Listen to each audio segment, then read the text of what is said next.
Hola a todas y a todos, bienvenidos a este segundo webinar de la formación virtual en protección, conformación, acceso y uso social de archivos de derechos humanos. El día de hoy, como ustedes saben, tenemos programado la charla sobre conformación de archivos de derechos humanos. Nos acompañan nuestros invitados Hugues Arévalo, Gustavo Meoño, Dora Lancheros y Diego Galindo. Y también nos está acompañando la moderadora, miembro del equipo de la dirección, Miriam Loaiza. Por favor, antes de iniciar, alguien confírmeme por el chat si estamos escuchando bien, si la señal está llegando bien a sus computadores, teléfonos. Listo, perfecto. Bien, entonces, así las cosas, damos inicio a este segundo webinar. Le cedo la palabra a Miriam para que nos haga una presentación de los invitados y ya les demos la palabra a ellos para que comencemos con sus intervenciones. Buenas tardes a todos los participantes. Como dice Andrés, entonces vamos a empezar con nuestro webinar que tiene como objetivo hablar sobre la experiencia que las cuatro organizaciones que nos acompañan hoy nos cuenten sobre cómo conformaron sus archivos un poco frente a la historia y a la trayectoria de cada una de las organizaciones que nos acompañan. Entonces haré una pequeña presentación de cada uno y les cederé pues la palabra a ellos. Nos acompaña entonces Hugues Arévalo Claro. Él es educador, investigador, defensor de derechos humanos, sociólogo y técnico profesional en promoción social e integrante del equipo de trabajo de la asociación Minga por más de 15 años. Él ha acompañado, ha interactuado y ha intercambiado experiencias de saberes de educación popular en sectores sociales como campesinos, indígenas, afros, mujeres y jóvenes, en donde Minga tiene una amplia trayectoria. También nos acompaña desde la distancia, aunque todavía no está conectado, esperemos que se conecte pronto, Gustavo Meoño Benner. Él es el coordinador del Archivo Histórico de la Policía de Guatemala. De formación es autodidacta, nació en la ciudad de Guatemala en 1949 y durante 17 años se incorporó a las actividades políticas de un grupo de jóvenes cristianos que fue perseguido por el gobierno promilitar de la época en Guatemala. Él, como les digo, él es el coordinador del archivo y pues esperemos que nos acompañe pronto. También está con nosotros Dora Lucía Lancheros. Ella es psicóloga, especialista en derechos humanos y máster en educación y desarrollo social. Cuenta con experiencia en acompañamiento psicosocial y salud mental a víctimas de violencia política y el conflicto armado desde un enfoque de derechos humanos. Ella estuvo vinculada a la corporación ABRE, que es la Corporación de Acompañamiento Psicosocial en Salud Mental a Víctimas de la Violencia Sociopolítica, por 13 años y fue directora de esta corporación en los últimos años. Dicha organización fue pionera en el acompañamiento psicosocial, que luego de 25 años decidió pues cerrar y donar parte de sus archivos al Centro Nacional de Memoria Histórica. Actualmente hace parte del equipo de mapeo de fuentes y del equipo psicosocial de la Comisión de Esclarecimiento de la Verdad, la Convivencia y la No Repetición. Y por último, no menos importante, está Diego Andrés Galindo. Él es profesional en Sistemas de Información y Bibliotecología y Archivística en la Universidad de La Salle de Bogotá y es máster en Educación Digital del IDEC de Barcelona. Con 16 años de experiencia en el trabajo sobre derechos humanos e información, se desempeña como coordinador de gestión documental en la Comisión Colombiana de Juristas. Además de su trabajo como archivista y bibliotecólogo, ha desarrollado el sitio web de la CCJ y varios sistemas institucionales de información. Es miembro del Colegio Colombiano de Archivistas y se ha acompañado en diferentes actividades a entidades y organizaciones como SISMA, como Ruta Pacífica, el Instituto Nacional para Ciegos y el Instituto de Investigación de telecomunicaciones. Entonces les doy la bienvenida a las 4 personas, a los 4 líderes que nos acompañan, y le doy la palabra a Hugues de Minga, quien nos va a contar un poco la experiencia de esta asociación. Gracias, buenas tardes, Miriam, y para todas y todos. Mi nombre, como ya lo dijo Miriam, Jesús Arevalo, y vamos a compartir un ratito acá nuestra experiencia en el tema de la conformación de archivos de derechos humanos en el marco del conflicto colombiano y también relacionado con el acuerdo de lo que vamos. Cuando uno habla de la conformación de archivos, uno tiene que mirar inicialmente la institución en la cual uno está trabajando o a la organización a la que uno pertenece. Entonces, en ese sentido, como la pregunta de quiénes somos. Entonces, la Asociación Minga es una organización de humanos. Entonces, disculpas, y aquí tranquilo. Por la interrupción y continuaba. Entonces le decía que para la conformación de archivos en derechos humanos es muy importante mirar quiénes somos, la institución en la cual trabajamos, y desde allí, desde esa misión y visión, y también desde los ejes o líneas de trabajo que tiene la organización,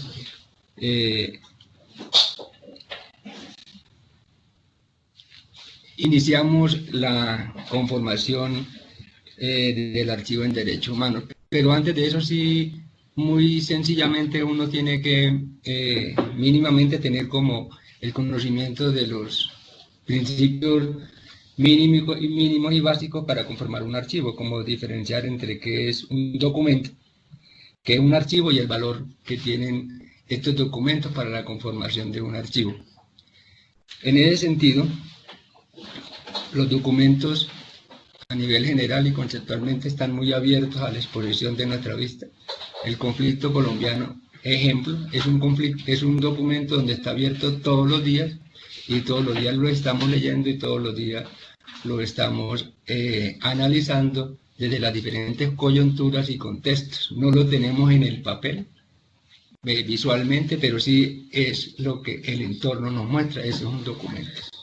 Ese documento del conflicto nosotros lo podemos escribir, y es lo que nosotros documentamos de acuerdo a nuestras líneas estratégicas. En el caso nuestro, tenemos 4 líneas estratégicas y tenemos documentos desde la protección y garantía de los derechos humanos, que es nuestra primera línea estratégica. Tenemos documentos que van conformando el archivo desde la permanencia de las comunidades en los territorios. Tenemos otra línea estratégica, que es el fortalecimiento de los movimientos sociales, y una última, como una cuarta estrategia en la cual se basa todo nuestro principio como asociación desde nuestra misión y visión, es la participación de los movimientos sociales en la superación política del conflicto interno armado en Colombia. Entonces, teniendo como esas consideraciones, uno entra a darle un valor a la información que uno ha copiado, ejemplo de ese documento que yo les dije inicialmente, que era el conflicto colombiano. Y en ese sentido del conflicto, nosotros desde que nacimos en el 91, nacimos en una región conflictiva, que es el Catatumbo, y más en este momento de coyuntura y contexto, todo lo que está pasando allá. Nuestra documentación se inicia desde el año 91, y hasta la fecha todavía estamos produciendo documentos, los cuales los vamos convirtiendo en archivo. Y ese fue el trabajo que hicimos conjuntamente con el Centro Nacional de Memoria. El trabajo de la conformación del archivo en derechos humanos, que inicialmente nosotros como organizaciones no le habíamos dado, o no le hemos dado el valor histórico y como patrimonio de lo que nosotros producimos en cada una de las sesiones en las que está dividida estructuralmente nuestra organización. Y desde allí hay una reticencia, hay unas desconfianzas en las instituciones por facilitar esos archivos en el caso del Centro Nacional de Memoria, porque es un ente estatal y nosotros somos organizaciones no gubernamentales que tenemos nuestras visiones totalmente diferentes, pero a veces nos encontramos. En el caso nuestro, dimos muchas discusiones y debates para poder, de una forma consensuada, ponernos de acuerdo en que tenemos unos documentos, los tenemos archivados no muy organizadamente, pero que en el contexto y en la coyuntura de paz y de conflicto no era justo de que esa información se quedase ahí guardada, ocultada, cuando las víctimas del conflicto necesitan las verdades, porque las verdades de todos los archivos que las organizaciones defensoras de derechos humanos tienen son las realidades sociales de lo que pasa en las regiones, que es lo que la gente piensa, lo que la gente hace, lo que la gente transforma. En ese sentido se van construyendo los archivos, o se van construyendo los documentos. Después de que uno o los integrantes de la institución, uno mediante la palabra y la discusión, y se ganan las confianzas, pues en forma consensuada, repito, pudimos también acercarnos y decir, no vale la pena tener nuestros archivos de más de 20 años, que vamos para 25 años de fundación, y dejarlos ocultados y escondidos en esas cajas donde se encuentren. Hay que hacer algo también para que la verdad no sea la única, la del establecimiento, sino que también sea la verdad de las víctimas y de las organizaciones sociales que acompañamos, víctimas y que trabajamos en los procesos de articulación y fortalecimientos de las víctimas. En ese sentido, pudimos abordar institucionalmente y acordar con el Centro Nacional de Memoria la conformación del Archivo de Derechos Humanos que nosotros tenemos como institución. Lo primero que pudimos hacer dentro del desorden que teníamos de archivos, que mínimamente había un inventario no técnico, porque no, pues yo precisamente soy el que estoy como encargado de esos documentos, como el custodio de esos documentos. Nos sirvió para algo ese trabajo no técnico, no científico de la archivística, para poder empezar lo inicial, que es el diagnóstico de lo que hay. Entonces, nosotros medimos, los compañeros del Centro Nacional de Memoria fueron al sitio donde estaban las cajas guardadas, numeradas, identificadas con los nombres de los contenidos que tenían la carpeta, y se hizo la medición volumétrica. Inmediatamente se pasó a hacer el diagnóstico y empezamos a contrastar, digámoslo así, ese inventario que nosotros teníamos ya con un inventario técnico, y así fuimos sucesivamente construyendo el archivo institucional de Minga, y de allí fueron como fases: la medición, el diagnóstico, el inventario, y hay una cosa que fue muy importante, creo que como en la primera o segunda diapositiva, que eran las líneas estratégicas de la institución. Ahí es donde se hace la tabla de clasificación de los documentos que se producen. Es muy importante tener claro la estructura de la organización de los documentos que produce en cada sección, o en cada dependencia, o en cada área, o en cada línea estratégica de la organización, para poder hacer una coherente línea de clasificación o tabla de clasificación con sus secciones, si es subsecciones, si se necesitan hacerlas, sus series y subseries documentales, y de esta manera tener una documentación clasificada para una más fácil búsqueda de la información que nos solicite.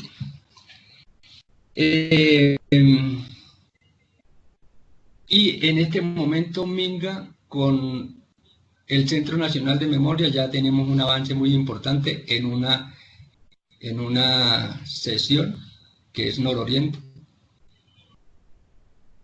y sobre todo en el Catatumbo, donde ya el 80%, digámoslo así, de la información o de la documentación está inventariada, está diagnosticada, está clasificada, y hay una parte de esa información que se puede buscar en la plataforma virtual del Centro Nacional de Memoria, de las situaciones de conflicto, de la situación de acompañamiento, de fortalecimiento que hacemos en la región. Bueno, entonces lo importante, ya como sintetizando lo que hemos compartido con el Centro Nacional de Memoria, inicialmente, y reitero, y a veces hay que repetirla para uno poder sustentar ante los compañeros, para poder que le den primero el valor histórico de lo que cada una de las organizaciones tenemos guardadas en cajas, en costales, en bolsas, amarradas con lazos, amarradas, bueno, como uno trata de guardar sus documentos.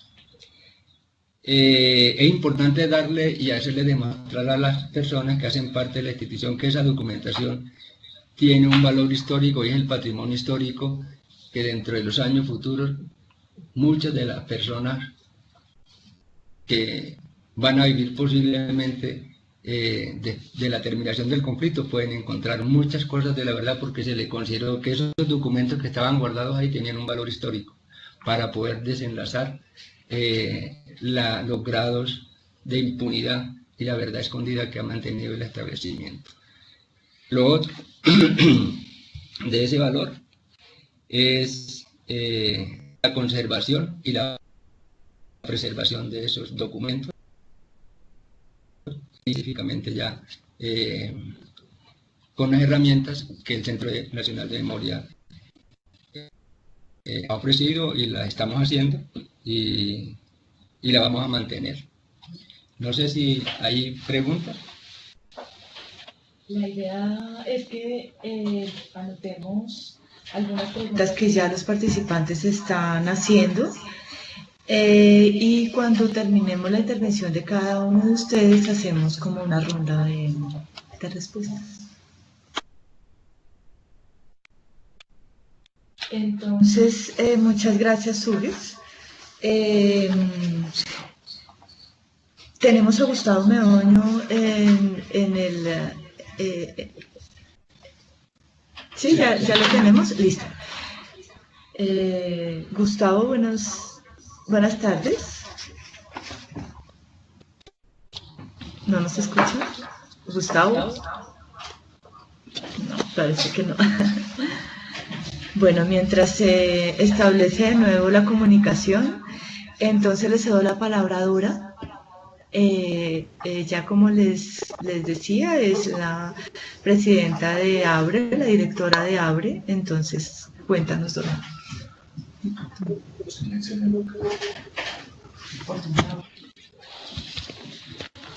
Buenas tardes, un gusto poder compartir la experiencia, pues, de lo que ha sido el proceso de ABRE. Tal vez algunas de las personas participantes no conocen un poco de ABRE. ABRE es una organización, ya casi fue una organización que desde 1992 empezó a hacer acompañamiento psicosocial y en salud mental a víctimas de violencia política. Durante esos 25 años, lo que hicimos como de manera muy consciente hacia adentro, no esperando un poco qué utilidad iban a tener estos archivos hacia afuera, fue más un ejercicio interno. Tuvimos siempre como conciencia y como una práctica institucional como muy rigurosa de dar cuenta entre nosotros como equipo, primero, de qué estaba pasando con el acompañamiento que hacíamos. Entonces, como que esa es una primera práctica que abre ahora a propósito de nuestro vínculo con el Centro de Memoria Histórica, reconoce pues que fue un potencial importante para estos tiempos. También decirles que en estos 25 años de acompañamiento, pues Abre estuvo realizando acompañamiento yo diría que en todas las zonas del país. Estoy incluyendo al Amazonas, estoy incluyendo a Guainías, estoy referenciando también acciones que hicimos, algunas de manera muy puntual, pero siempre tratando de posicionar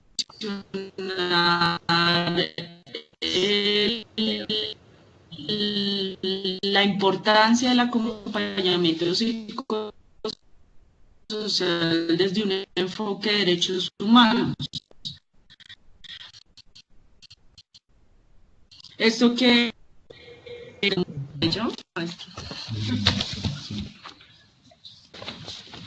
bueno, entonces retomo.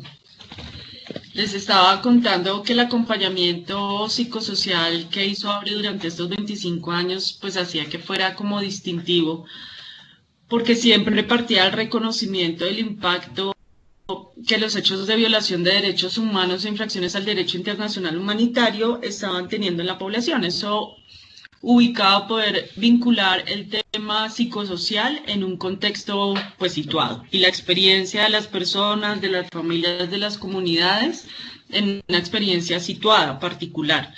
Cuando durante esos 25 años pues Abre tuvo una evolución obviamente importante, como los diferentes escenarios de actuación cambiaban, pues Abre también fue cambiando en su modelo de acompañamiento. Abre empezó con 5 líneas estratégicas que se mantuvieron hasta el 2007 y en el 2007 hubo un cambio, empezó con 3 líneas estratégicas y en el 2007 hubo un cambio hacia las 5 líneas estratégicas.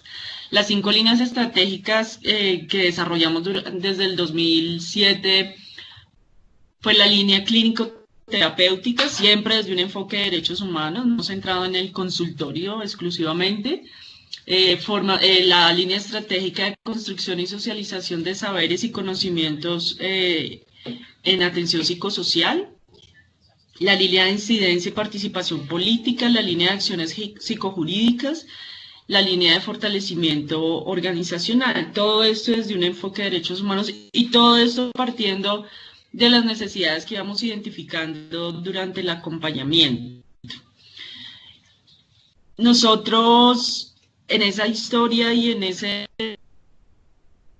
desarrollo que como organización, lo que fuimos haciendo como organización interna, ir escribiendo lo que nosotros estábamos presentando también en diferentes momentos de la historia de este país en los últimos 25 años, que era lo que estábamos identificando también mucho desde la voz de las víctimas, ¿sí? Porque si bien siempre hacíamos contextos donde recogíamos qué estaban diciendo los periódicos locales, qué estaban diciendo las plataformas a nivel nacional, qué estaba en el gobierno de turno planteando sobre medidas, por ejemplo, restrictivas para la población. Eso puesto en la experiencia local y en la experiencia de las diferentes comunidades, pues obviamente adquiría una dinámica y una voz pues propia. Nosotros lo que hacíamos era, luego de cada acompañamiento, venir aquí a Bogotá y tratar de traducir esa experiencia pues escribiéndola. Entonces hacíamos como qué estaba pasando durante nuestro acompañamiento en el contexto en el lugar, qué impactos estábamos reconociendo en el desarrollo de esas líneas estratégicas ya puestas en los territorios que estaba pasando, por ejemplo con la atención terapéutica, como cuáles impactos a nivel individual, a nivel de la salud mental estábamos identificando, pero también siempre qué estaban haciendo las personas, las familias, las comunidades y las organizaciones locales para afrontar esas situaciones, qué experiencias de resistencia también se empezaban a gestar desde lo local en los diferentes momentos. Entonces, con esto, nosotros lo que hacíamos era escribir Uno se preguntará, bueno, sí, claro, uno escribe para el donante que nos está financiando y con la estructura del donante, pues Abre lo hacía con su propia estructura y esa estructura correspondía a qué queríamos nosotros evidenciar durante esos acompañamientos. Es muy extraño pensar en esa experiencia de haber estado en las regiones, de venir y escribir, y ahora pensar con el cierre y con todo este tema del sistema integral de verdad, justicia y reparación, pensar en la gran utilidad que tienen en este momento esos archivos. Es en este momento volvernos, yo estoy revisando en este momento los archivos de Abre, es de volvernos 10, 15 años, por ejemplo, en la época de seguridad democrática, en Sincelejo, en las zonas de rehabilitación, y encontrar el tema de empadronamientos, encontrar el alto grado de impacto en familias, lo que pasó en Montes de María, las detenciones, impactos tan fuertes, y verlo en el transcurrir del tiempo también y reconocer que muchos de esos impactos se mantienen. Sí, es poder también contrastar. Yo creo que tiene mucho sentido este ejercicio en la medida también que uno pueda ver la evolución del conflicto, pero también reconocer los impactos, cuáles se aminoran y cuáles se mantienen y tienden a cronificarse, especialmente en estos nuevos escenarios del país. Yo siempre me desvío del tema, pero siempre vuelvo. Les estaba hablando de la estructura interna, de cómo organizábamos la información, cómo la discutíamos también. Abre siempre viajaba en equipo, como una estrategia de prevención de agotamiento emocional, pero también con la posibilidad de complementar miradas. Entonces, los informes internos que hacíamos era también la posibilidad de discutir qué vimos, desde dónde lo vimos, como cosas también que se nos salen como de la perspectiva muchas veces por los mismos hechos del contexto, que no nos dejaba también como dimensionar. Entonces poníamos esto a discutir y lo que hacíamos era pues eso, elaborar por escrito, a veces con audios también, y bueno, hay una gran producción de videos sobre las diferentes experiencias. Yo diría más que sobre experiencias puntuales, sobre procesos. Entonces, por ejemplo, hay producción en audio sobre el proceso del Caribe. Con esto estoy tratando de decir que además de escribir, también pensábamos en otras formas de dar a conocer nuestra experiencia. Y siempre construido con la gente que acompañábamos. Lo otro era mirar muy bien cómo estaba resultando ese acompañamiento. Con esto quiero decir que los archivos para nosotros, pues archivos que en este momento llamábamos archivos, y en su momento para nosotros eran informes. Entonces, informes semestrales, informes de los viajes de acompañamiento en Medellín, informe de los procesos en suroccidente, el informe de la Comuna 13, la valoración psicosocial de los Cancuamos, del caso de tortura. Todo esto para nosotros, si bien había que tener una respuesta hacia afuera, también era una respuesta también muy responsable con nuestro quehacer. Entonces, lo que hacíamos era también, a través de lo que escribíamos, revisarnos si realmente lo que estábamos haciendo estaba siendo pertinente, estaba teniendo impacto, y todo esto desde una mirada crítica. Puede ser que ustedes estén escuchando que todo era perfecto, y pues no. Y todo esto era desde una mirada muy crítica. Los informes, lo que escribíamos también nos hacíamos preguntas, nos cuestionábamos también como profesionales frente a una realidad muchas veces muy, muy dura. Por recordarles que Abre estuvo acompañando hechos como la masacre del 16 de mayo, la masacre de Chengue, del Salado, en el suroccidente las detenciones tan fuertes que hubo en alguna época, nada diferente a lo que podríamos estar viviendo en este momento. El tema de sindicalistas, por ejemplo, lo acompañó muy fuerte en Barranca Bermeja. Acompañamos muchísimo el tema de familiares de desaparecidos en Medellín y en muchas otras ciudades. Entonces, como con todo este tema que puede resultar tan impactante para una persona que acompaña, cómo decantábamos la experiencia, escribiendo y contando y registrando esa experiencia desde nuestra mirada, pero también la posibilidad de decir que teníamos que ajustar y que no estaba funcionando, porque no era perfecta la forma como estábamos acompañando. Pero creo que también es importante relevar, ahora que uno se devuelve 25 años, 15, 10 y empieza a revisar esos archivos, la importancia de dejar plasmado entre unos informes la vivencia de dolor y de afrontamiento de las víctimas. Y con ello quiero decir algo, y es, si bien en su momento no pensábamos que podría ser de momento, en este momento reconocemos la gran utilidad que tienen los archivos.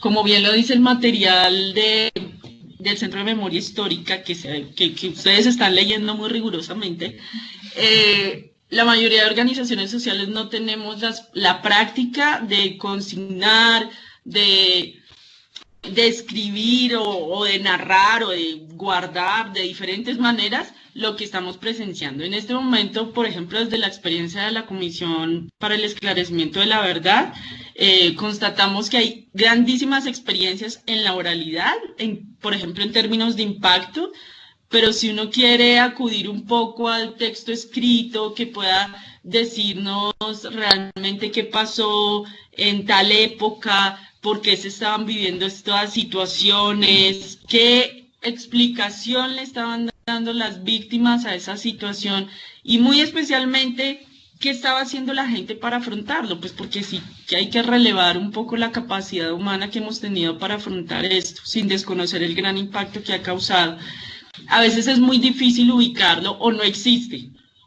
Entonces uno se puede sentar largas horas a conversar con las personas de las organizaciones sociales de los diferentes lugares del país, y estoy hablando donde hay cierta capacidad organizativa. Hay otros donde no hay tanta capacidad, donde han sucedido hechos realmente extremos, donde no se ha tenido conocimiento, y uno dice, bueno, pues habrá que mapearlo y habrá que identificar dónde no hay nada escrito, pero también habrá que relevar aquellos escritos o aquellas grabaciones, videos que se recogieron en su momento, pues como con esa intencionalidad de que no se perdiera esa experiencia en el olvido, ¿sí? Pero también hacer un llamado, que estamos haciendo desde la comisión, listo, pero sabemos que alguien lo tiene, bien sea en su cabeza, bien sea, no sé, en su corazón, la experiencia, y puede hacer que sea el momento también como de activar ciertos dispositivos para rodear o mejor para convocar a las personas que tienen esa experiencia allí para volverla evidente, ¿sí? No estoy diciendo que plasmarla en este momento en un archivo así como, pero sí cómo hacer para que esa experiencia no quede en el olvido. Creo que para ABRE esto ha sido este ejercicio, ¿sí? Que la experiencia de 25 años, pero especialmente la experiencia de acompañar a víctimas en diferentes lugares del país, el haber tenido la posibilidad muchísimas veces de haber recibido los testimonios o haber recibido la confianza fracturada por los hechos de violencia en las diferentes personas del equipo de ABRE, como que eso está en algún lugar, está organizado medianamente, se entiende y es coherente a esa estructura organizativa, incluso a los estatutos, a las líneas estratégicas. Para nosotros eso nos da tranquilidad porque sabemos que es un aporte muy, muy, muy, muy importante, mucho más, que eso era lo otro que les quería decir y ya con esto cierro, el impacto psicosocial, que es intangible, ¿sí? Hay algunas cosas que uno dice, bueno, está la sentencia de tal tema, bueno, está ahí la sentencia, uno la puede, está el archivo que contiene, no sé, ahorita Diego les hablará más a profundidad de eso, pero no es algo tangible. ¿Cómo volverlo tangible? Algo que es tan importante en este momento como es reconocer el dolor o el sufrimiento que ocasionó el conflicto armado interno.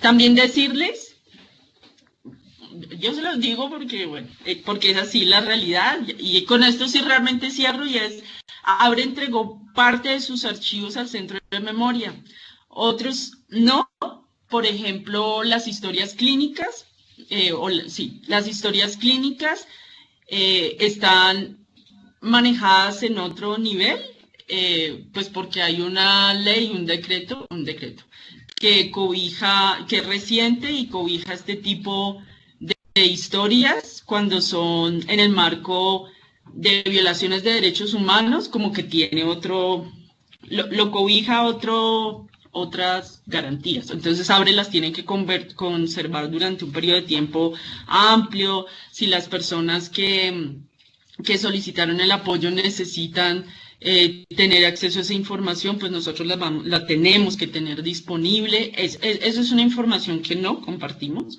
Y otra información que no compartimos son las valoraciones psicosociales, los peritajes, pues primero porque fueron a solicitud de organizaciones jurídicas y ellos pues tienen como la potestad sobre esa información, y otros pues porque hacen parte ya como tienen como una información como de un ámbito demasiado privado que las víctimas en su momento pues no solicitaron fuera compartida. En caso tal que quiera ser compartida, pues obviamente la vamos a tener ahí.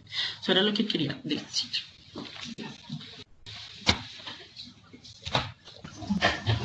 Perfecto, Dora, muchísimas gracias. Muy interesante las dos experiencias que hemos escuchado. Definitivamente nos muestran cómo la importancia de la conformación de los archivos es fundamental para la vida de las organizaciones, y no solamente la conformación de archivos de derechos humanos absolutamente consciente desde las estructuras, sino cómo ese archivo es usado y reusado por quienes documentan todo el tiempo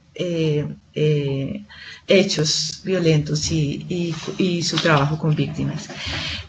Antes de continuar con nuestro tercer panelista nacional, quisiéramos conectarnos con Gustavo. Hola Gustavo, buenas tardes. Hola, buenas tardes. Reciban no te escuchamos. Un gran abrazo desde Guatemala. Sí, perfecto, pero yo no lo escucho.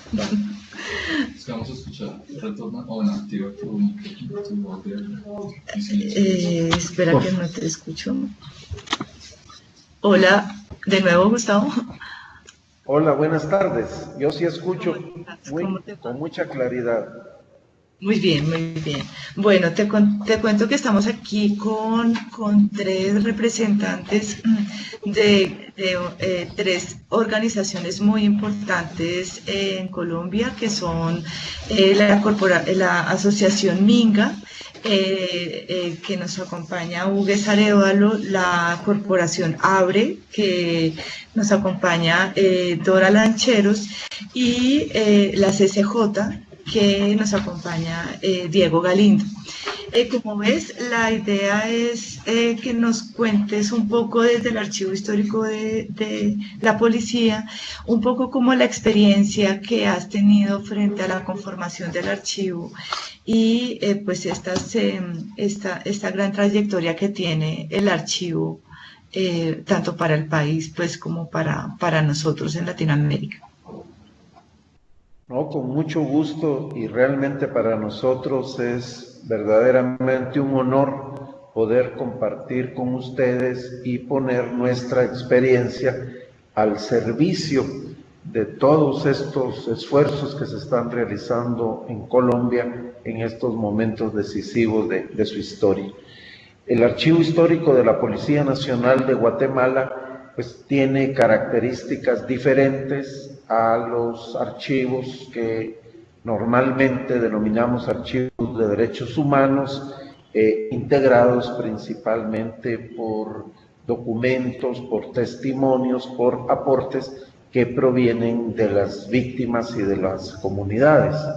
Este es un archivo administrativo de la institución policíaca de Guatemala, que reúne prácticamente la historia completa de esta institución policíaca desde 1881, en el siglo XIX, hasta 1997, cuando se disolvió justamente a raíz de los acuerdos de paz en Guatemala se disolvió la antigua Policía Nacional, que tenía una gran dependencia del ejército, para conformar una nueva institución policíaca que se llama Policía Nacional Civil. Ya cómo ha funcionado esto y los resultados es otra historia. Pero este archivo tiene más o menos 6.000 metros lineales, son unos 6 kilómetros en metros lineales, que hacen un total aproximado de 60 millones de folios. Como ya dije, abarcando toda la historia de la policía. Este archivo estaba abandonado, escondido en un viejo edificio a medio construir, donde la institución policíaca desde el año 1996, justo cuando se iba a firmar el acuerdo final de paz, el llamado acuerdo de paz firme y duradera, que implicaba la creación de una comisión de la verdad, Comisión para el Esclarecimiento Histórico, se llamó en Guatemala, pues no cabe duda que la intención fue ocultar los archivos policíacos para impedir que la Comisión de la Verdad pudiera acceder a ellos.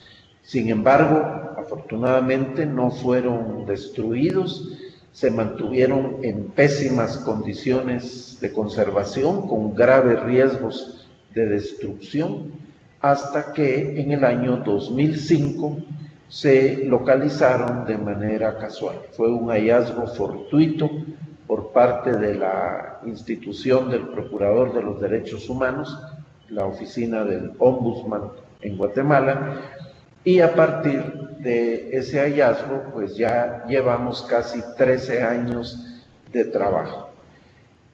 Lo que eran estos millones de documentos abandonados y en grave peligro de destrucción, como dije, hoy afortunadamente, y lo digo con mucha satisfacción, se ha convertido, lo hemos podido convertir en un archivo estabilizado. No hay un solo documento tirado, abandonado, pudriéndose como los encontramos.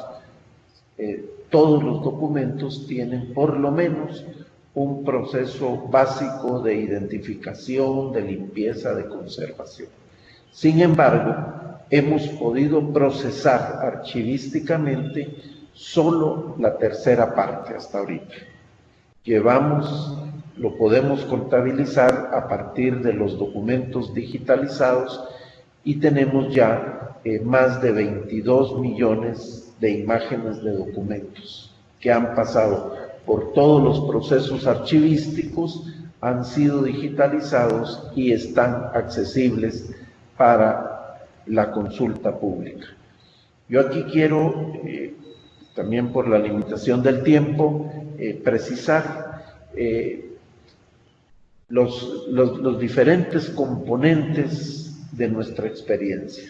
En primer lugar, la certeza absoluta de que lo primero que corresponde es justamente aplicar con rigor técnico los procesos archivísticos de conservación, de identificación.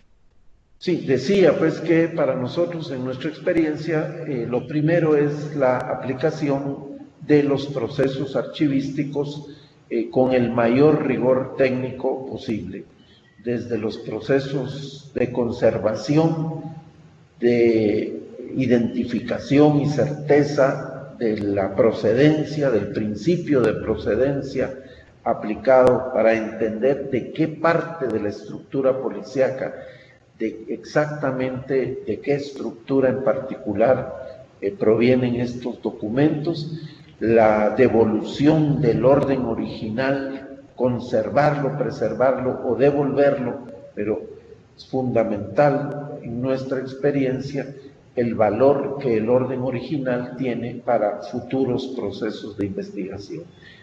Por supuesto, la organización aplicamos para la descripción archivística la norma internacional ISAD-G, y eso nos permite ya pasar a los procesos de digitalización. En nuestro caso, la meta es lograr la digitalización de la totalidad de los documentos para garantizar que el acceso público a la información sea a través de las imágenes digitales, pudiendo realmente cuidar, preservar los documentos originales. En cuanto a la digitalización, pues también tenemos una experiencia muy importante, y es la necesidad de ubicar copias de seguridad fuera de las instalaciones del archivo. Y de hecho, tenemos un backup, una copia de respaldo en Suiza a través de un acuerdo con el gobierno suizo, que ha dado lugar a toda una política que hoy se llama de refugio seguro para archivos en riesgo. Y tenemos también otra copia de seguridad, otro backup en la Universidad de Texas en Austin, con el valor agregado de que esta universidad nos ha ayudado para poder dar acceso virtual, acceso a través de Internet a las imágenes de los documentos de este archivo. Y de esa manera, pues hacemos del acceso público a la información nuestra tarea fundamental. Y el principal usuario de este archivo es el Ministerio Público. La mayor cantidad de requerimientos de información provienen de los fiscales del Ministerio Público. Ya se han llevado adelante o se están llevando adelante todavía en la actualidad en total 14 procesos judiciales en contra de responsables de gravísimas violaciones a los derechos humanos, y en estos 14 procesos los documentos del Archivo Histórico de la Policía Nacional han estado presentes, han sido utilizados tanto para la investigación criminal como ya directamente como elementos de prueba. Y aquí quiero agregar dos aspectos que son fundamentales de nuestra experiencia. Por lo general, un archivo pues desarrolla los procesos que yo acabo de describir y con dar acceso a la información a los diferentes usuarios, pues ya está cumpliendo a cabalidad con su función, con su razón de ser. Sin embargo, en la experiencia de Guatemala, y esto es parte pues fundamental de lo que a nosotros nos interesa compartir con ustedes, nos dimos cuenta muy pronto que no es suficiente con dar acceso a la información, porque muchas veces, principalmente los fiscales del Ministerio Público, de las diferentes fiscalías con los nombres que tiene en cada país, o los abogados que representan a las víctimas, a los querellantes, pues no tienen un conocimiento de los archivos, ni tienen tampoco una costumbre, una práctica, una experiencia de trabajar directamente con documentos de archivo o dentro de los archivos. Y de esa manera constatamos que la visión del archivero es distinta, que el punto de vista del archivero es distinta, la lógica es diferente a la que puede tener los fiscales, los abogados, incluso el investigador criminal. Y esto también en nuestra experiencia es aplicable a procesos de recuperación de memoria histórica, donde intervienen pues fundamentalmente sociólogos, antropólogos, psicólogos que juegan un papel importantísimo, ¿verdad? Aquí, por supuesto, que no se trata de desconocer ni mucho menos el papel que le toca jugar a cada quien desde su especialidad y su experiencia. Pero la visión archivística, la mirada del archivero para nosotros ha resultado un elemento muy importante. Y entonces hemos dado el paso de incorporar el análisis documental. O sea, este Archivo Histórico de la Policía Nacional de Guatemala brinda también el servicio del análisis documental. Y por lo tanto, desde la lógica, desde la visión técnica científica de la archivística, podemos hacer un aporte de interpretación a través del análisis documental. Esto, pues, obviamente haría falta mucho más tiempo para compartir nuestras experiencias. Nada más quiero decir que ha resultado fundamental y que marcó un cambio muy profundo entre el uso que de manera, digamos, más primaria podían hacer los fiscales y los querellantes con los documentos de archivo por sí solos, que cuando fue posible sumar este servicio del análisis documental. Y esto dio lugar para pasar todavía a una etapa o a un componente superior, como son las pericias técnicas archivísticas. Cuando hablo de 14 procesos judiciales en los que hemos participado, es porque se ha aportado documentos para la investigación criminal, documentos que los fiscales han utilizado como elementos de prueba, pero también se han aportado los resultados del análisis documental y las pericias técnicas. En estos juicios ha tocado que un especialista, han sido mujeres en su totalidad, compañeras muy capaces técnicamente y muy valientes, hay que decirlo también, han sido las que han presentado estos pericias técnicas archivísticas, los informes periciales durante los juicios, durante las audiencias orales y públicas de los juicios. Y para nosotros, por eso, esta es la razón de poner el énfasis en estos dos servicios del análisis documental y los peritajes técnicos, porque hemos podido notar en Guatemala una diferencia, un salto verdadero en cuanto al aprovechamiento que hay de los documentos de archivo. Así que, digamos, esta sería una manera pues, muy esquemática de referir nuestra experiencia, y aprovecho para ratificar una vez más nuestra disposición a compartir cualquier experiencia que pueda ser de utilidad para ustedes. A través de documentos, de intercambios, estamos verdaderamente a las órdenes de lo que podamos ser de utilidad, porque el proceso que está llevando el pueblo colombiano adelante lo sentimos como propio. Vemos la gran oportunidad histórica de que pues, muchos de los errores que se han cometido en Guatemala no se cometan en Colombia y que nuestra experiencia pueda ser de utilidad para ustedes. Esto es lo que quería compartirles. Gracias. Muchísimas gracias por tu intervención. Definitivamente la experiencia de Guatemala es un espejo para nosotros frente al manejo de documentación, frente a la aplicación de normas técnicas y de estrategias técnicas para recuperar un archivo. Ya tenemos varias preguntas que están haciendo los participantes, pero vamos con nuestra última y no menos importante también intervención por parte de Diego Galindo, que hace parte del grupo de la Comisión Colombiana de Juristas.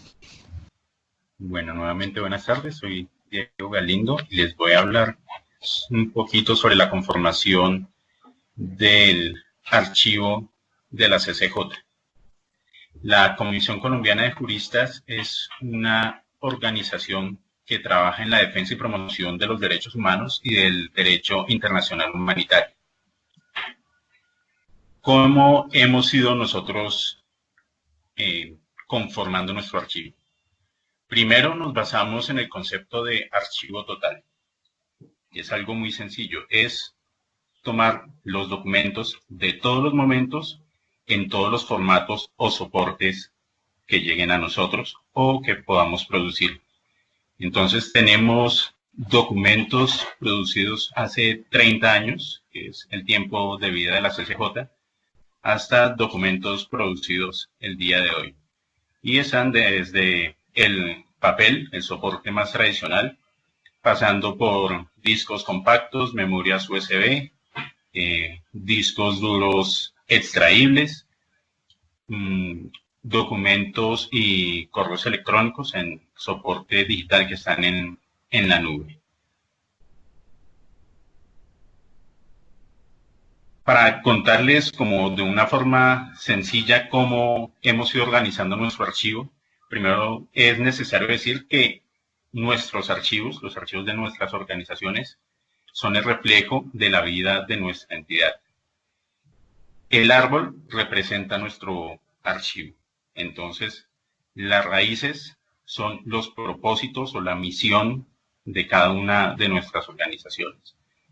El tronco es la organización como tal, y las ramas las podríamos ver como cada una de las divisiones que tiene nuestra entidad o nuestra organización. Dentro de esas ramas se desprenden ramas más pequeñas que vienen a ser como las funciones de cada una de las áreas, y las hojas podrían representar ya los documentos agrupados en series que conforman nuestro archivo. Entonces, este árbol es el reflejo de nuestra organización.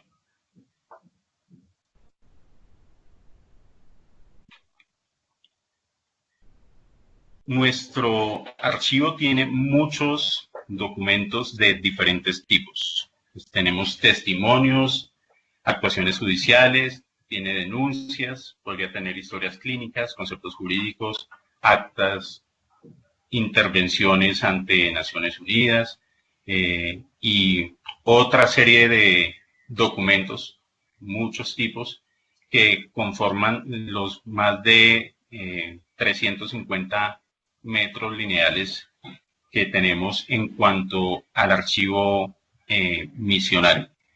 Nosotros, ya les explicaré un poco más adelante, tenemos el archivo conformado de acuerdo a la composición de la Comisión Colombiana de Juristas.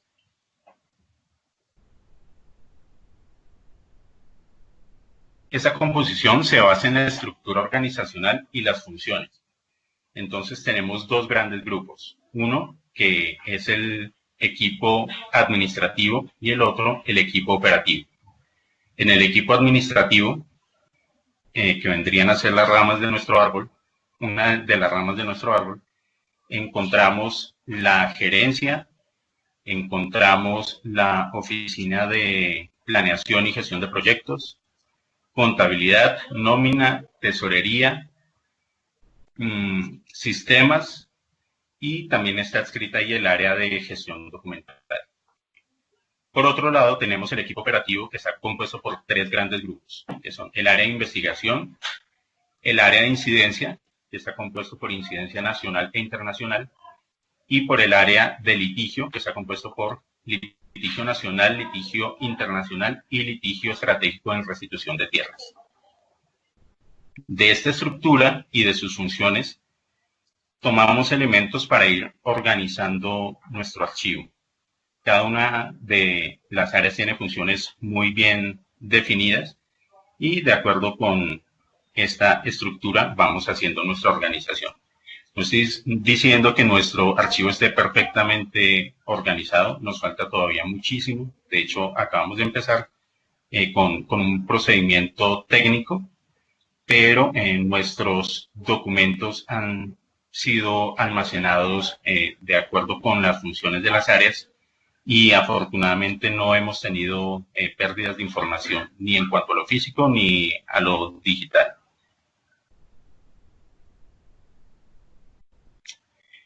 Entonces, en cada una de las áreas tomamos los principios archivísticos.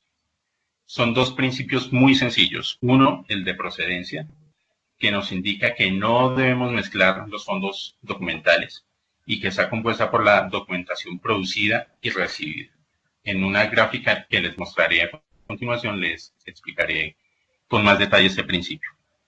Y el otro principio es el de orden original o orden natural, que se refiere a la cronología del trámite.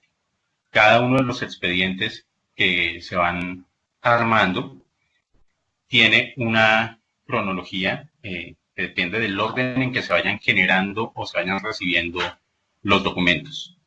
Por ejemplo, en una de las series que tenemos, que hace referencia a los procesos de restitución de tierras, el primer documento de la etapa procesal, es decir, la que hace curso en los despachos judiciales del país, es la demanda. Ese es el primer documento.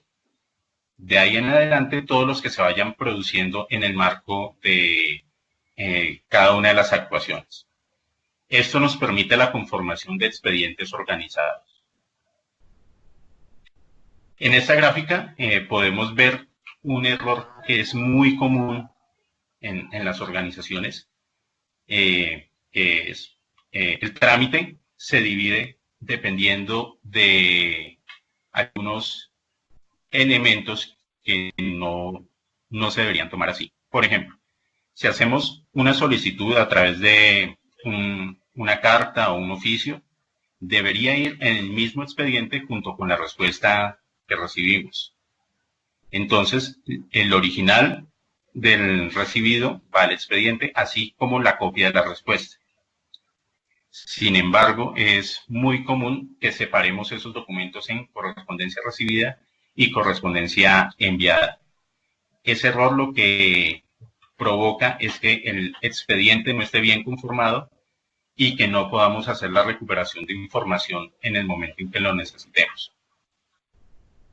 Entonces, en sus organizaciones les recomiendo, si tienen esa práctica, eliminarla lo más pronto posible, porque es uno de los elementos que nos va a impedir organizar nuestro archivo de una forma más sencilla.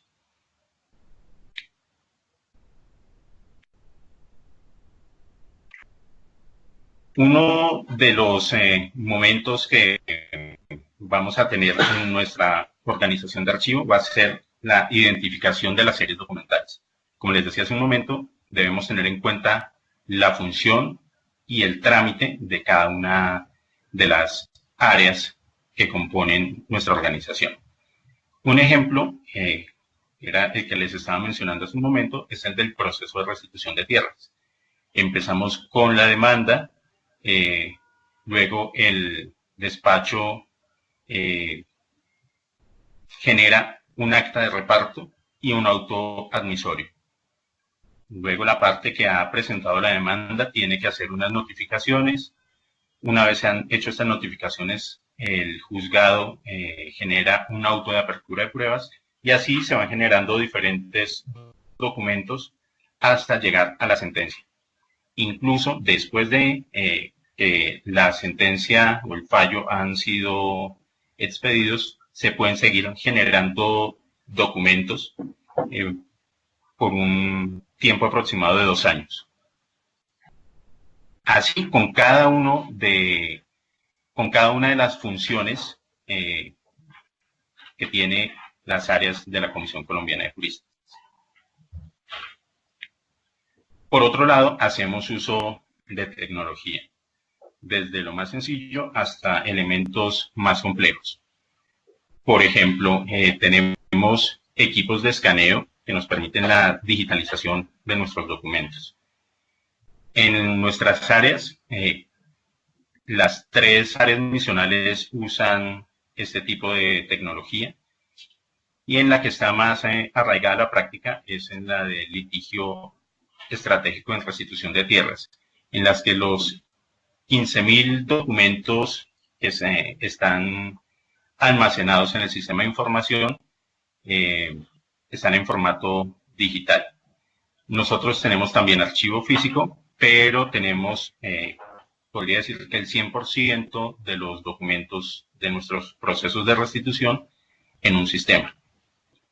Tenemos también expedientes mixtos, que es la mayoría de las áreas, en los que una parte está en papel y otra parte está en otros soportes. Pueden estar en discos, pueden estar en sistemas o pueden estar en los equipos de trabajo de cada una de las áreas. Pero también tenemos expedientes completamente digitales, como los de restitución de tierras. Aunque tenemos expedientes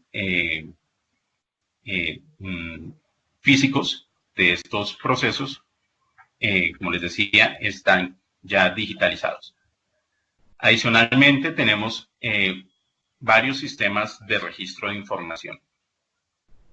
Uno es el de restitución de tierras, en el que para hacerle seguimiento a todos los procesos y poder usar esa información frente al despacho, frente a los solicitantes de tierras o frente a los opositores, si es el caso, tenemos el registro de cada uno de los documentos.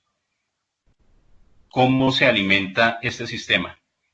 La comisión cuenta con dependientes judiciales en diferentes zonas del país que están constantemente visitando los despachos, ya sean los juzgados o los tribunales, toman copia de los documentos o adjuntan los que va produciendo la CCJ con su respectivo radicado y lo van cargando al sistema. Ese sistema debe nombrar cada documento con la fecha, el tipo documental, que ya están previamente definidos, y complementos si son necesarios. De tal forma que tenemos un orden cronológico bastante acertado que corresponde al de orden original, al de orden natural, y el principio de procedencia también se destaca indicando cuál es el origen de la institución que produjo cada documento. Y próximamente también tendremos un sistema de gestión documental que nos permitirá no solamente tener el registro de casos específicos, sino que nos permitirá identificar las entradas y salidas de cada uno de los documentos de la CCJ. En ese momento ese proceso se hace manualmente y entonces pues a veces no está la persona que necesita el documento o puede demorarse en recepción o cosas por el estilo. Con este sistema el documento se escanea, se carga un sistema y el sistema notifica inmediatamente a quien está dirigido. Otro momento que tendremos en el proceso de organización será la construcción de cuadros de clasificación documental, donde definiremos cuáles son las áreas y qué documentos genera cada una. Para esto hemos ido haciendo entrevistas con cada una de las áreas, especialmente con las personas que más tiempo llevan en la comisión, para tener un acercamiento a la producción documental. También tendremos las tablas de retención documental, porque en este momento tenemos un pequeño problema y es que no sabemos cuál es la totalidad de lo que tenemos, aunque sabemos qué tenemos, ni sabemos cuánto tiempo lo podemos conservar y cuál va a ser su disposición final. Las tablas de retención documental nos permiten darle a los documentos unos tiempos por los cuales los debemos conservar. Aquí cabe hacer una mención y es que las organizaciones de derechos humanos, organizaciones sociales, tenemos prohibición de eliminar documentación con vistas a poder brindar insumos al sistema integral de verdad, justicia, reparación y no repetición. En estas tablas vamos a definir, por ejemplo, que las historias laborales debemos conservarlas 80 años ante cualquier reclamo que se pudiera presentar, o que los documentos contables desde el 2005 hacia acá se deben conservar por 10 años, o que del 2005 hacia atrás se deben conservar por 20 años, o que los documentos de auditoría se deben conservar por 5 años. Luego se debe determinar cuál es su valor e indicar cuál va a ser su disposición final, si vamos a guardarlos completamente, si vamos a hacer una selección para la eliminación, o cuál va a ser el procedimiento a seguir. Sin embargo, también debemos generar unos manuales y unos protocolos para que cada una de las áreas sepa cuál es el procedimiento a seguir para almacenar los documentos, para archivar los documentos. Otro de los elementos que nos ayuda a organizar, a conformar nuestros archivos es este. Cuando no lo tenemos, lo que suele suceder es que cada persona dentro de cada área crea su propio esquema de organización, un esquema muy subjetivo, y generalmente no hay una forma normalizada de poder recuperar la información. Entonces sucede lo que les mencionaba, que tenemos mucha documentación, sabemos que hay, pero no sabemos ni exactamente dónde está, ni cuánto volumen tenemos respecto a cada área. Adicionalmente, tenemos que hacer labores de sensibilización. Muchas veces se cree que el trabajo archivístico depende exclusivamente del archivo, y esto es lo más alejado de la realidad. El trabajo archivístico es parte de las funciones de cada organización y de cada persona dentro de la organización. Es decir, los archivistas o las personas a cargo de los archivos no pueden determinar por sí solas cuáles son los documentos que están, cuáles deben entrar, cuáles pueden tener una disposición diferente a la conservación o a la eliminación. Todo esto se debe hacer en conjunto y hay normas generadas por el Archivo General de la Nación que nos permite identificar cuáles son los mejores procedimientos para conformar y tener organizados nuestros archivos. Bueno, creo que es a grandes rasgos el trabajo que hemos hecho en la comisión y espero que sea de utilidad para ustedes. Muchas gracias.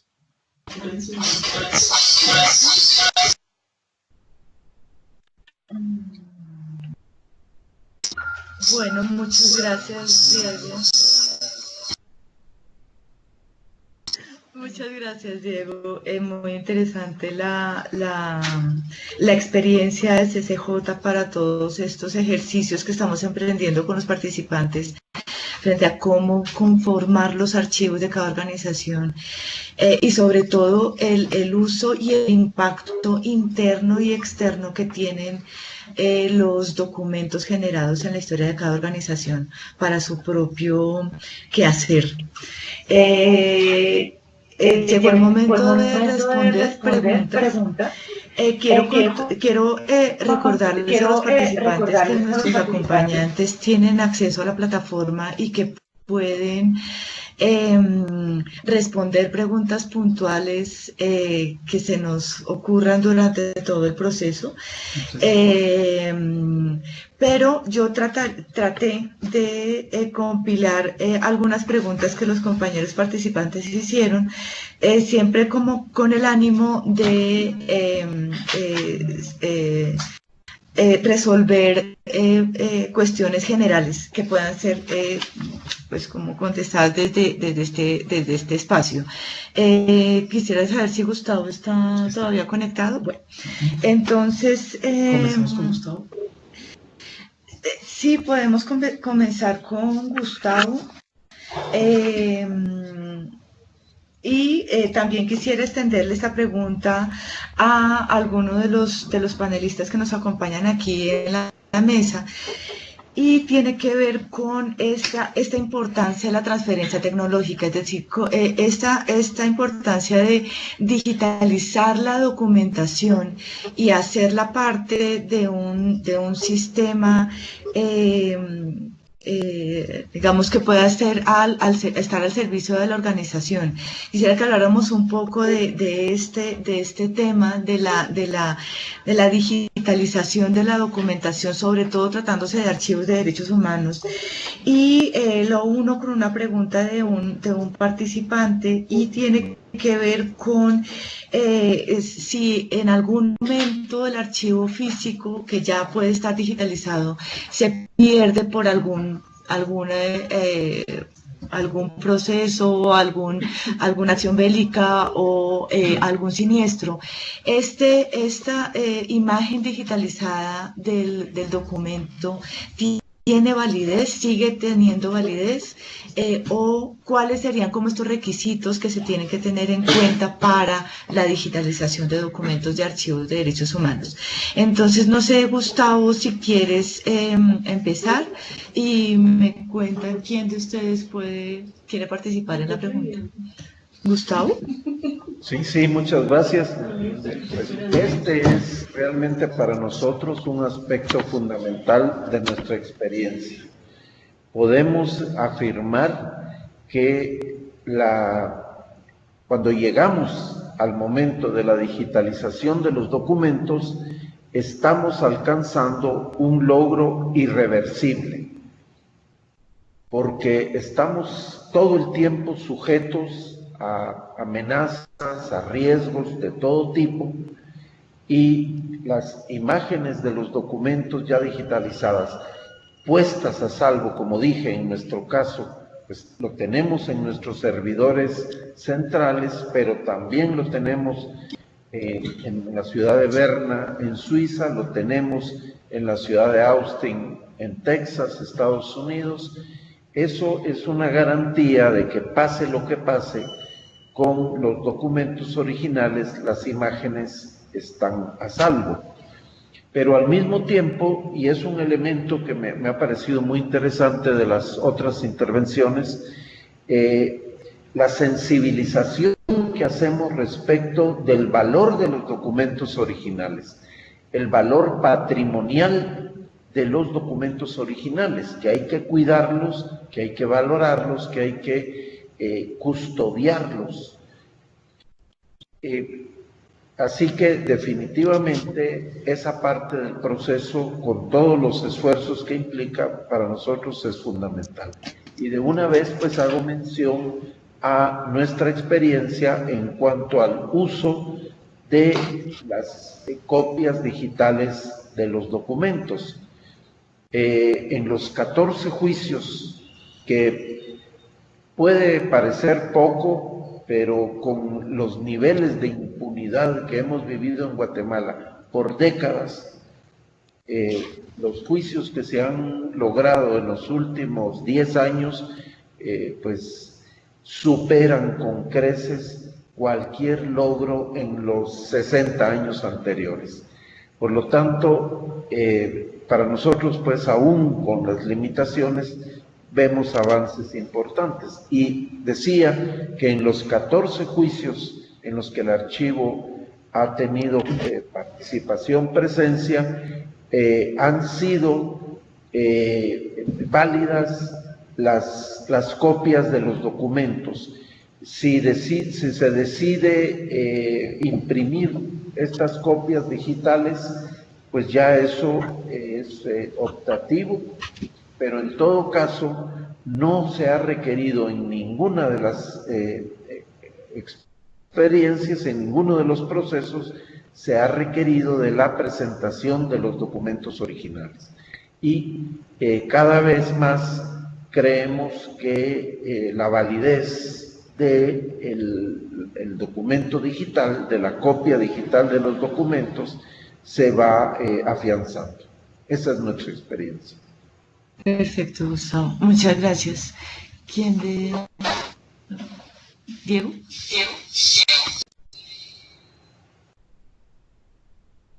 Bueno, para el caso colombiano,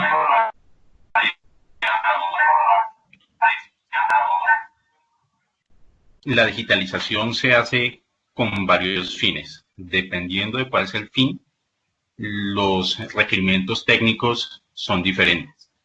Si hacemos digitalización únicamente con fines de consulta o fines archivísticos, pues hay unas pautas que ha generado el Archivo General de la Nación y que deben ser adoptadas por los comités de archivo de cada entidad si se conformara.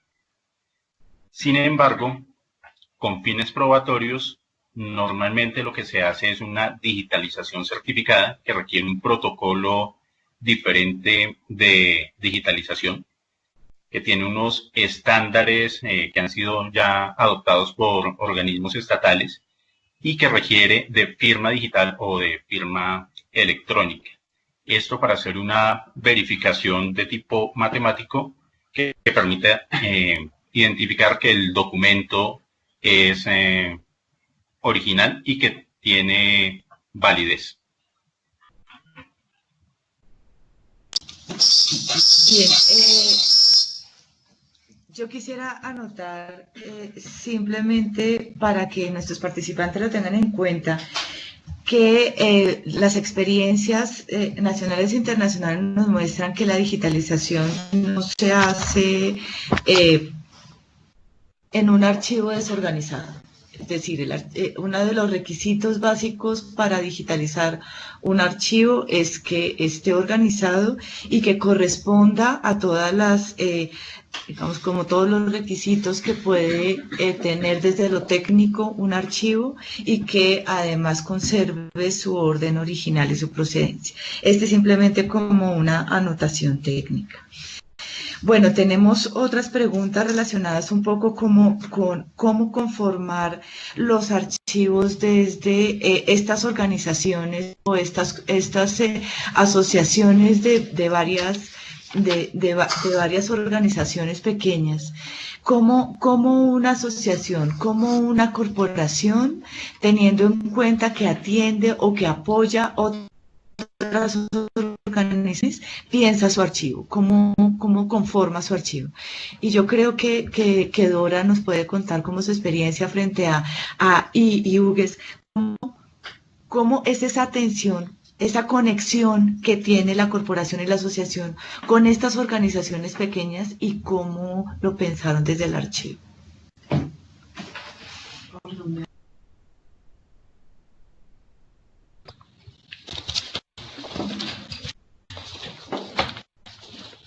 Bueno, mientras tanto, mientras Dora y Hugues piensan en la respuesta, lo que les recordamos, señores participantes, es que estas preguntas puntuales que ya hay para CCJ y para ABRE pueden ser contestadas desde el foro también. Esta es una opción de hacer preguntas desde el foro, aunque trataremos pues de mirar algunas preguntas generales desde acá. Documentos, cuando no los tenemos ordenados y en el sitio donde se guardan, que es el archivo,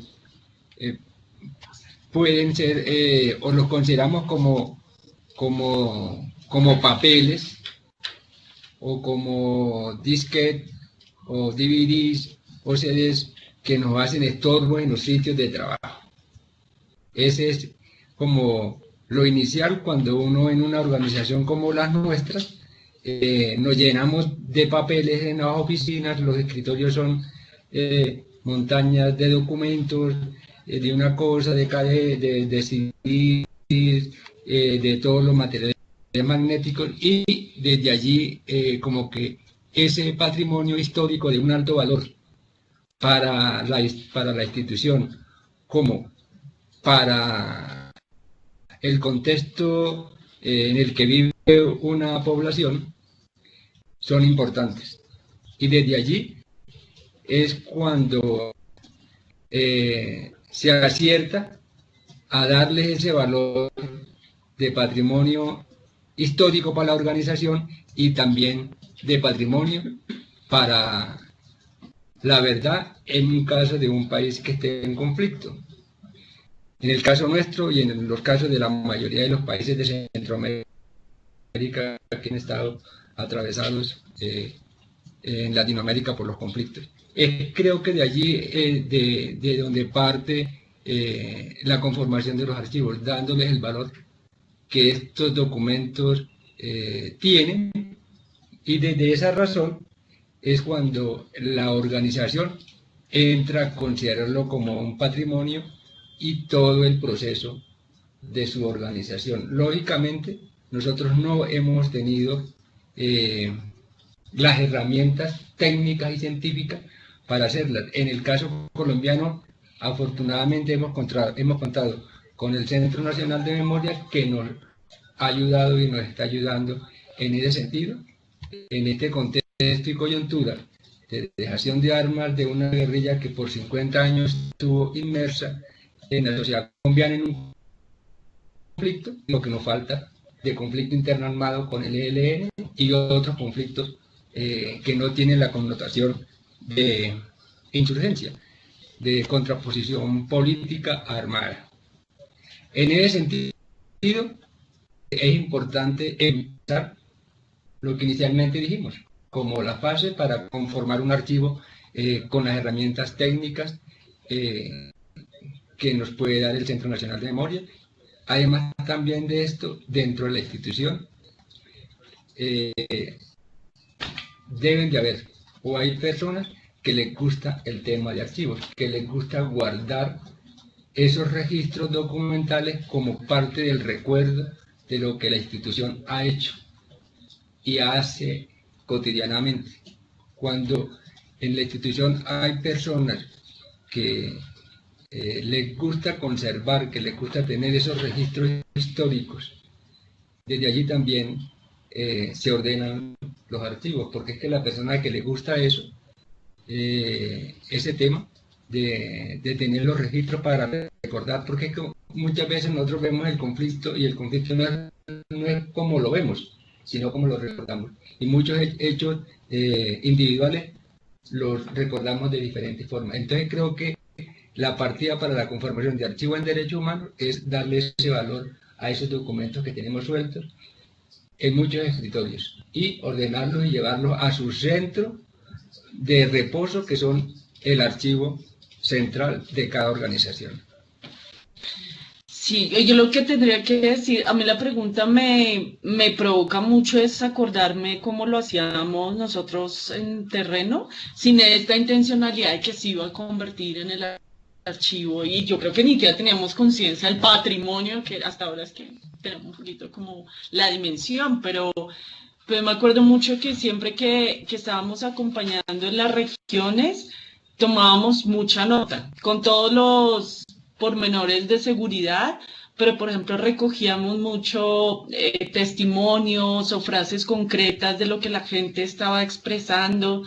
Como Aure siempre trabajó en una relación que llamábamos de coejecución, donde las organizaciones locales pues aportaban sus saberes, su experiencia, la confianza con los mismos, pues con los procesos, la cercanía cultural, la cercanía emocional. Y Aure lo que siempre trató de hacer fue, y lo logró, trató de hacer fue aportar a la capacidad local en atención psicosocial. Entonces lo que tratábamos también era mucho de intercambiar información con las organizaciones.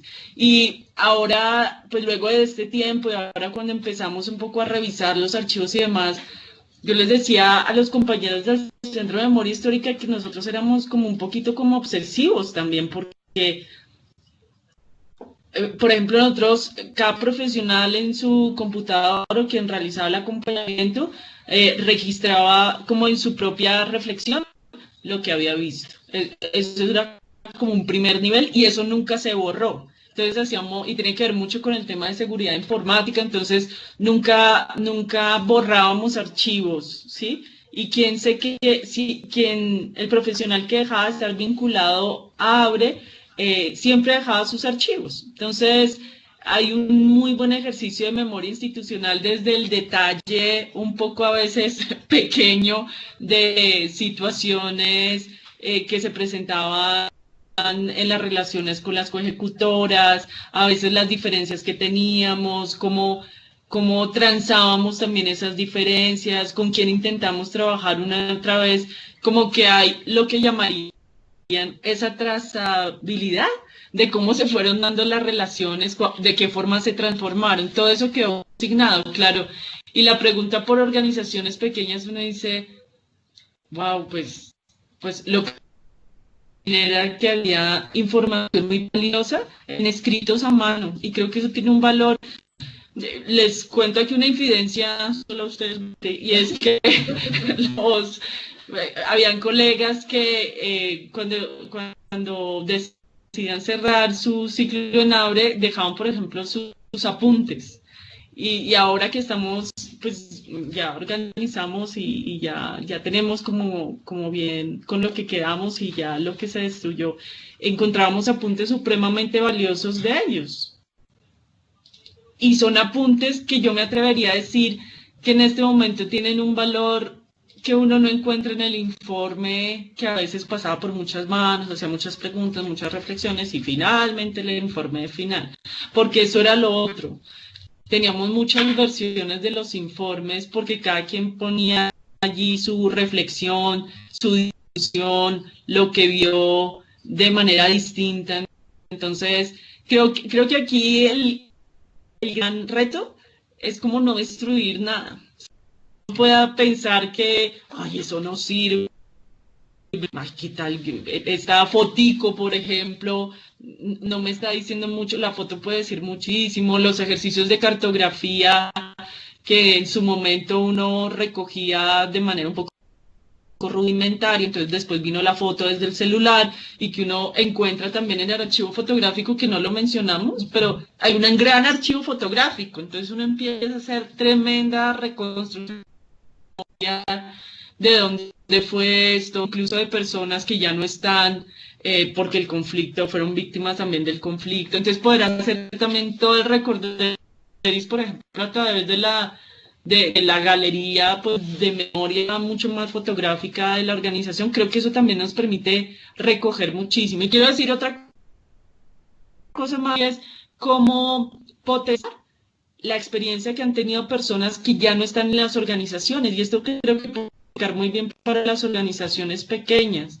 no sé, el líder, la lideresa, la persona que ya no está, cómo poder tener como ese lazo que nos permita en algún momento decir, venga, usted estuvo en tal lado, ¿qué tal si hacemos una grabación y después miramos si la transcribimos para no perder esa historia? Creo que en Abre eso tuvo mucho sentido. No perdernos de quienes estuvieron en diferentes momentos de la organización. Entonces nos encontramos con personas, incluso que ya no están en el país, y sí, claro, yo me acuerdo de este proceso, yo lo dejé consignado, yo he tenido que llamar a colegas que estuvieron vinculados hace más de 10 años en Abre, y ustedes se acuerdan, sí, ese tal vez está en este tal lugar, como no perder ese tipo de vínculos que se crean, que es también una oportunidad el tema de archivos, viéndolo desde una perspectiva psicosocial, de cómo se mantiene la confianza en las relaciones, que nos permita tener abiertos esos canales de información, finalmente esos canales de memoria viva de quienes están o estuvieron compartiendo y comparten como el día a día en las organizaciones. Y eso creo que también es una forma de contrarrestar los efectos del conflicto armado y de la violencia política, que también trastocan las relaciones al interior de las organizaciones, y a veces mucho más se ensaña con las organizaciones pequeñas, ¿no? Acuérdense siempre que esa es una intencionalidad de la violencia, destruir las expresiones de organización, y los archivos son una expresión de la organización. Bueno, muchísimas gracias. Definitivamente hay que destacar como 3 ideas básicas que ustedes nos brindan. Uno, definitivamente que el archivo es una consecuencia de el quehacer natural de la organización. Es decir, el archivo no es algo forzado, el archivo no es algo que se construye con una estructura diferente a lo que se está haciendo en la organización. fluye de manera natural y así se tiene que leer. Lo que anotaban ustedes de los vínculos, de a quién le gusta el archivo, a quien le gusta el archivo lo protege también naturalmente. Es decir, si somos parte de las personas que conformamos un archivo, nuestro vínculo con el archivo y con las personas que también tienen o producen documentación es muy fuerte. Y algo que tú anotabas, Dora, que me parece muy importante en materia de archivos de derechos humanos, y es no votar nada. Cualquier cosa puede servir, pero ese no votar implica tener muy claro dónde va el archivo, dónde va cada documento, quién lo produjo, qué lo produjo, cuándo lo produjo y por qué, ¿no? Esas preguntas tienen que resolverse claramente en el momento de la producción. Tenemos ya muy poco tiempo, tenemos un poco más de 10 minutos como para responder un par de preguntas que me parece interesante que surgieron de los participantes. Y una tiene que ver con estos requisitos que debe cumplir un documento para el esclarecimiento de la verdad. ¿Cuáles son? ¿Qué creen que debe cumplir este documento? ¿Qué puede servir para eso? Y en materia de seguridad, ¿quién lo puede custodiar? ¿Qué ente, qué entidad, qué persona puede custodiar esa documentación que funciona para el esclarecimiento? Entonces yo creo que aquí los tres muy brevemente nos pueden decir qué piensan, cómo creen que puede estar esa documentación que es vital en este momento para nuestro país. Si quieren empezamos por Diego. Bueno, como hemos visto en la CCJ, que pueden servir en nuestros archivos para la reconstrucción de la memoria de nuestro país, pues hemos planteado presentar al Centro de Memoria una serie de informes basados en la información que tenemos en nuestros archivos. Una vez la comisión haya hecho lectura de esos documentos, nos indicarán cuáles son los documentos de archivo que necesitan para poder dar continuación a la tarea.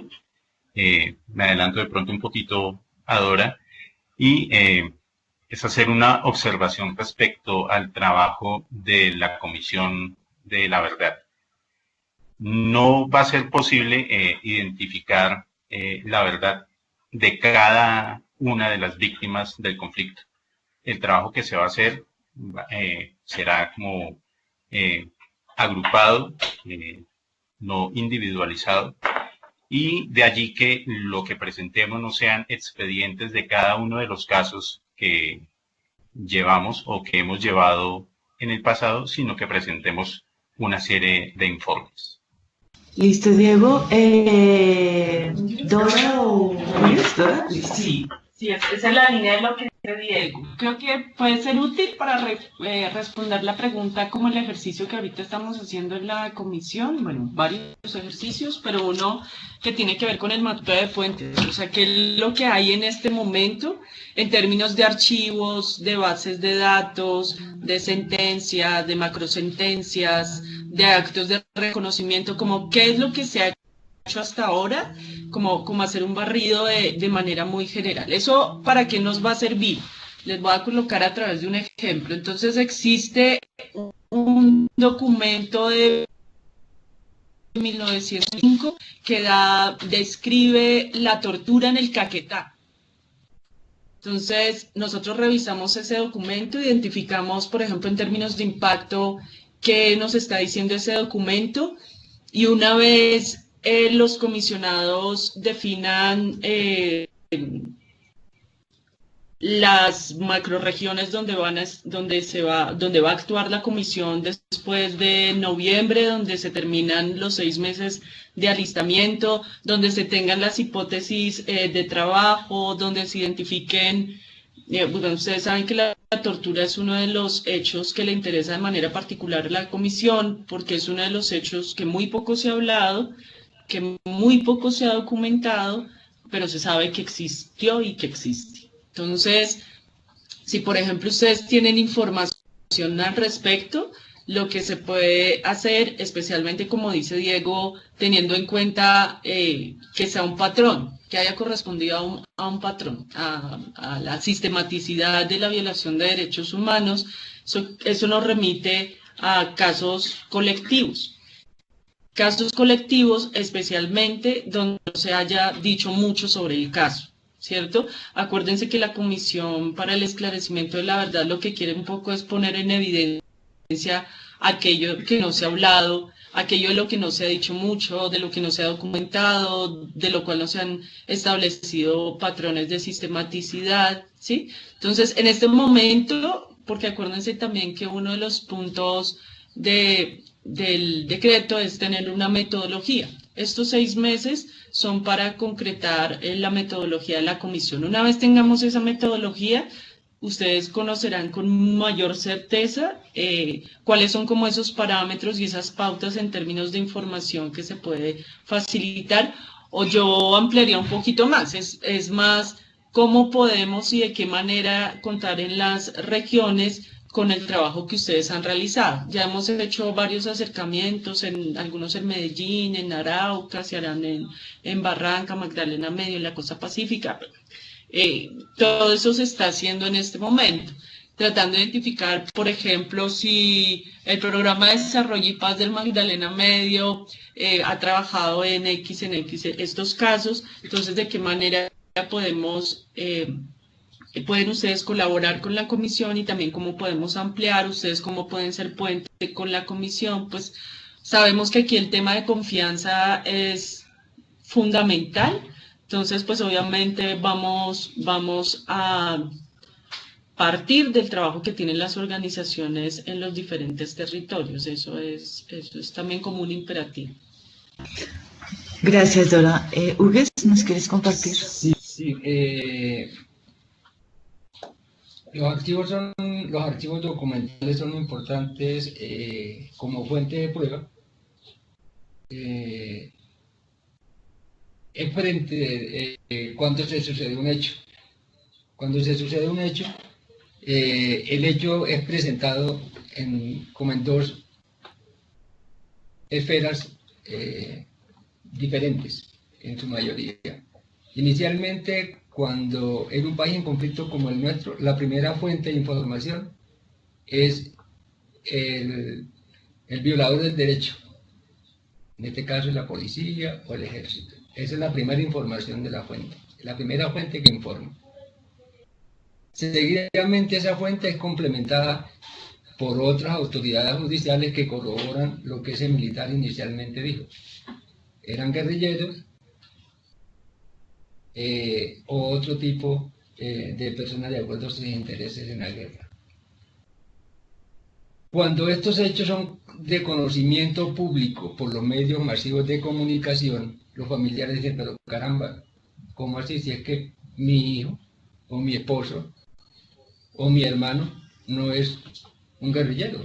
Iba por el camino y de eso hay registros documentales orales.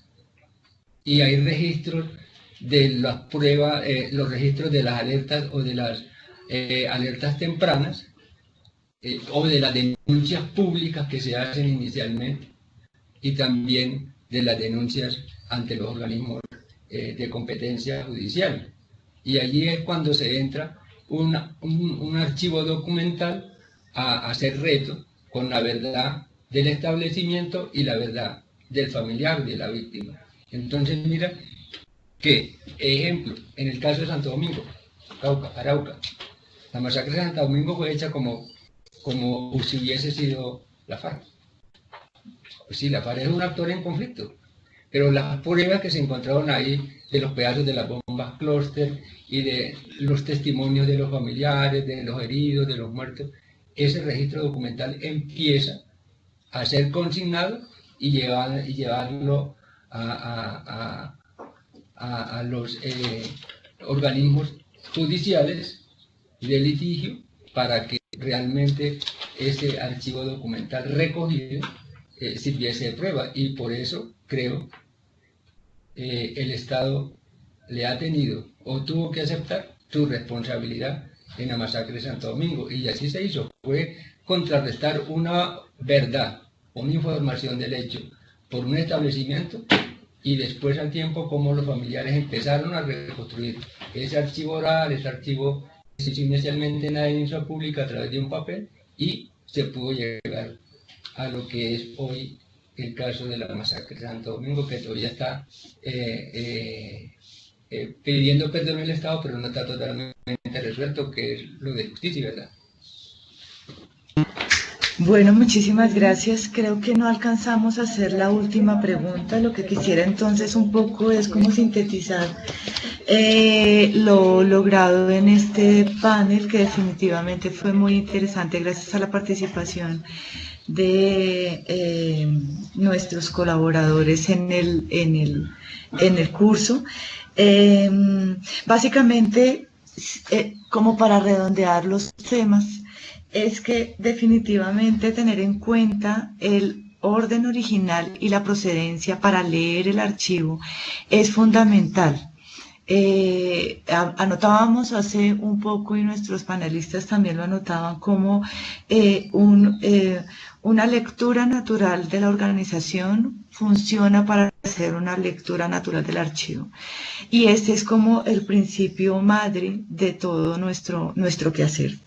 Frente a la importancia de aplicar procesos técnicos, también ustedes hacían un énfasis importante, y Gustavo en Guatemala, que ya no nos acompaña desde hace un ratico, pero hacía también un énfasis importante en la importancia de aplicar procesos técnicos, es decir, un inventario es fundamental, tener un cuadro de clasificación es fundamental.